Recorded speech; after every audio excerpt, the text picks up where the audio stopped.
మీలో చాలామంది నాలానే ఉంటారు కదా. నేను ఒక మధ్యతరగతి అమ్మాయిని. నేను ఆశపడినంతసేపు పట్టదు.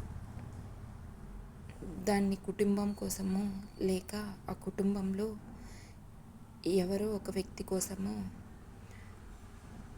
ఆ ఆశను చంపుకోవడానికి. అయినా నన్నెవరూ అర్థం చేసుకోరు. అర్థం చేసుకోరని నేను వాళ్ళలాగా అర్థం చేసుకోకుండా ఉండలేను కదా.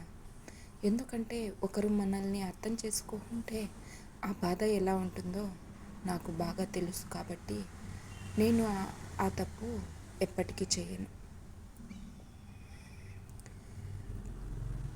ఒకరు నన్ను అర్థం చేసుకోలేదు అన్న బాధ కంటే ఎప్పటికీ నేను ఇలానే ఉండిపోవాలేమో అనే బాధే నన్ను ప్రతిరోజు బాధ పెడుతూనే ఉంటుంది.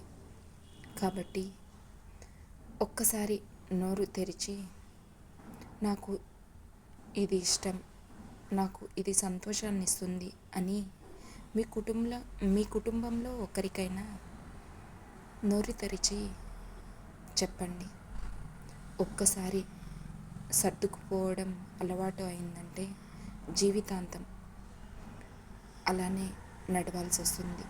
ఆ బాధ ఇప్పుడు అర్థం కాదు. ఫ్యూచర్లో వెనక్కి తిరిగి చూసుకుంటే నీకంటూ ఏ ఆశ, ఏ కోరిక, ఒక డ్రీమ్ కూడా ఉండదు చూడు. అప్పుడు చాలా బాధపడాల్సి వస్తుంది. అందుకే చెప్తున్నా, నోరు తెరిచి నాకు ఇది ఇష్టం అని చెప్పే ధైర్యం చెయ్యండి ఇప్పటికైనా.